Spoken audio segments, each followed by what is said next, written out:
안녕하세요. 반갑습니다. 오늘도 하나님 말씀으로 하루를 시작하는 모닝방에 오신 여러분들을 주님의 이름으로 환영하고 축복합니다. 우리가 인생을 살아가면서 늘 고민하는 것 중에 하나는 죄의 문제입니다. 우리는 죄를 지으면서도 이 죄에 대해서 자유로워지고 싶어하는 아이러니를 가지고 살아갑니다. 그러나 우리 힘으로는 이 죄의 문제를 해결할 수 있는 방법이 사실은 없습니다. 그래서 어떤 사람들은 그냥 죄를 막 지어요.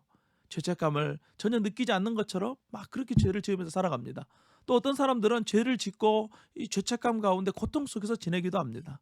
하나님의 이러한 죄의 문제를 우리 가운데서 해결해 주기를 원하십니다.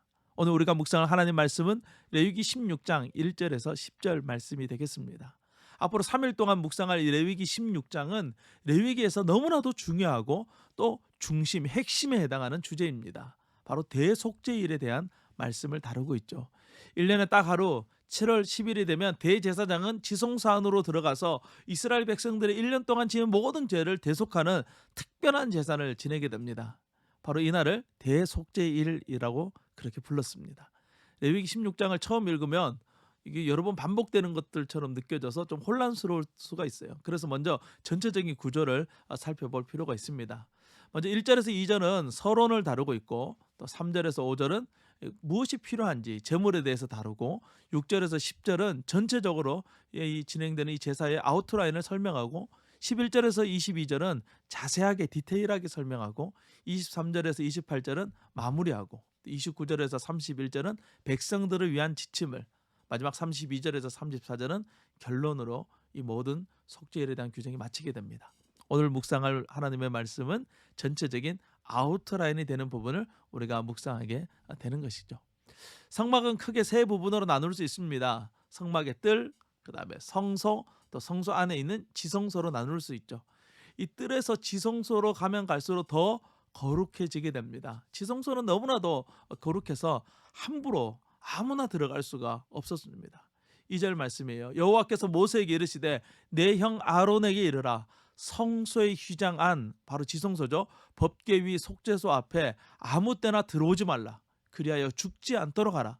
이는 내가 구름 가운데서 속죄소 위에 나타남이라. 법궤 위에 뚜껑이 있는데 그 뚜껑이 속죄소죠. 이 속죄소는 하나님이 임재하시는 특별한 장소이기 때문에 사람이 함부로 들어갈 수가 없어요. 하지만 1년에 하루 그곳에 들어갈 수 있도록 해 주셨습니다. 물론 대제사장만요. 일반적으로 1년에 한 번으로 알고 있지만 실제로는 1년에 하루이고 여러 번 그 하루에 들어가게 되는 것을 알 수 있어요. 3절부터 대속죄일을 위해서 무엇을 준비해야 되는지에 대해서 말씀하고 있습니다. 먼저 이 제사장을 위해서는 숫송아지와 순양을 준비하도록 했고 백성들을 위해서는 순염소 2마리와 순양을 준비하도록 했습니다. 이날 대제사장이 입는 옷은 세마포 옷이에요. 흰색 세마포로만 된 옷을 입도록 규정합니다. 속옷, 속바지, 겉옷, 허리에 매는 띠, 그리고 관이라고 적혀져 있는 이 모자까지도 세마포로만 된 것을 입도록 했어요. 하나님 앞에 대제사장이 나아갈 때 다른 화려한 옷 필요하지 않습니다.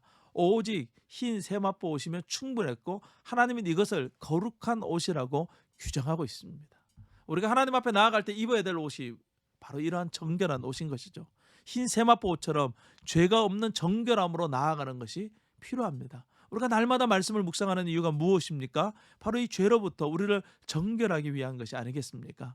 한 주를 시작하는 월요일이에요. 날마다 말씀을 묵상하면서 더욱더 정결해지는 삶으로 나아가고 그렇게 주일을 맞이하고 하나님 앞에 나아간다면 얼마나 하나님이 기뻐하시겠습니까?